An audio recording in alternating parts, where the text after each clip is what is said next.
Hey Wallet Hubbers! Today we'll go over how to respond to a court summons for credit card debt. In general, receiving a summons for credit card debt means you're at least 180 days behind on payment. Creditors can sue earlier than that, but they rarely will. But still, the right response is key here.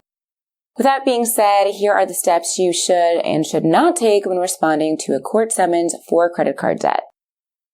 The worst thing you can do is ignore the summons. Instead, you should start by trying to work things out. Call up your creditor and explain that you can't afford the full amount due, but are willing to pay some of it. You might be able to strike a deal and avoid court, but don't make any payment till you have an agreement in place. Third, you'll need to answer the summons if you can't come to an agreement with your creditor. It will have a number of claims about your debt on it, to which you must agree, disagree, or partially agree, or express that you're not sure. So this is like pleading guilty or not guilty, except these are not criminal charges. When you disagree, you need to write out an explanation. It would be a good idea to talk to an attorney before writing your response, if you can afford it, or find a reputable nonprofit that specializes in this type of area.